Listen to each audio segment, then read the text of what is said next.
You may be wondering if it's worth starting a newsletter as they have become so popular in recent years. But on the other side, you worry that there's too much competition or that you need an existing audience to start. The truth is, every successful newsletter started exactly where you are now. And while you feel this space is crowded, newsletters have been around for a very long time, with records suggesting that they were used in the Roman Empire. But I'm not saying this because it's an interesting historical fact. Instead, the longevity shown by newsletters reveals resilience against change and competition. This means newsletters are similar to board games like chess. Countless games have peaked and disappeared, while chess has been around for centuries. And according to Lindy's effect, the age of this game isn't a weakness, it's a strength. This theory defends that the longer something non-perishable has existed, the higher the probability for it to continue existing, which is the #1 positive point for starting a newsletter. But beyond this historical importance, newsletters also have a massive business potential. A study found that newsletters provide at least a 30 to 100% return on investment. This is a return of $32 in revenue for every dollar spent, and the email industry revenue is expected to reach almost $80 billion by 2027. Even with competition in a market this big, you are likely to find monetary success. This means money was the main reason behind the growing interest in newsletters, right? Not exactly.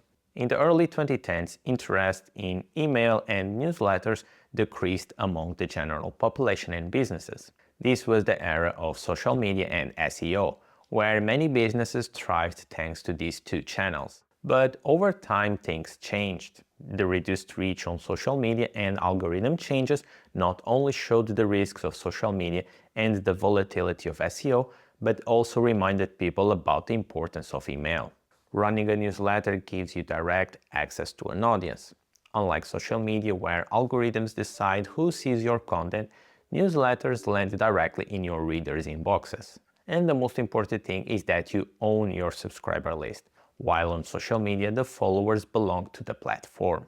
If TikTok, YouTube, Instagram or Twitter disappeared tomorrow, your social media following will vanish, but your email list will remain unaffected.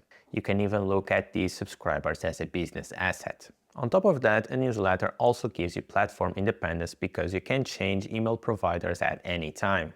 Now you may be thinking that newsletters sound too good to be true. But the thing is, a newsletter's success lays in 4 pillars. First is picking a clear niche. You could write about nutrition for busy parents, crypto for boomers, or a specific industry like hairstyling tips. If you have suggestions about that last one, leave it in the comments. Then you better write something worth reading. See the inverse Cramer example.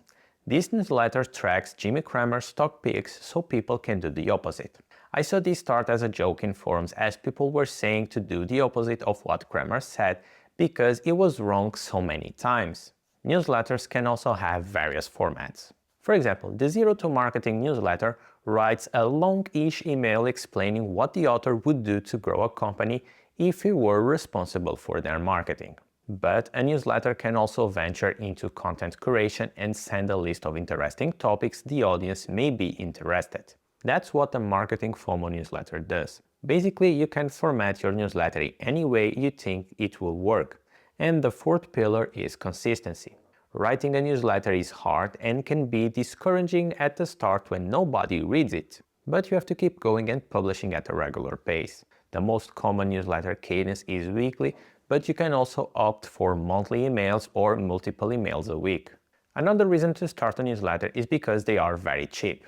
Most newsletter tools have a free plan that you can use until you grow a decent following and find a way to monetize it. And speaking of monetizing the newsletter, you have plenty of options here.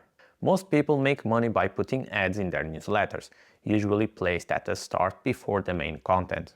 Another monetization option is paid subscriptions. This model works particularly well for newsletters offering specialized content or unique insights people want to pay for.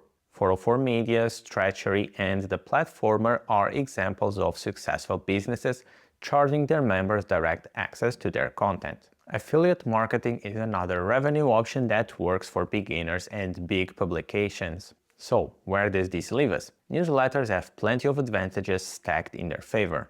This technology has survived the test of time and is a growing trend that is already big in terms of revenue. There are several ways to monetize a newsletter, and there are plenty of successful cases using different formats. But on the other hand, starting a newsletter requires effort and finding a way to make it work. Competition is fierce, especially when we consider the technical barrier is low because of good newsletter platforms available. But the biggest threat is artificial intelligence. There is an infinite amount of content because of AI, which can also be used to write newsletters. So, why would people care about your newsletter? First, I don't think you should start a newsletter if you just care about the money or you don't know the topic. But I think starting a newsletter is worth it, especially when we consider that newsletters give direct access to your audience and serve as a hedge against changing algorithms. This is also true when we consider AI. Most times newsletters tend to be more personal and you subscribe because you want the opinion of an expert on the topic. When you start a newsletter on a topic you care about and have some experience with, you are more likely to find success. And considering the many advantages of starting a newsletter, I think it's worth starting a newsletter today.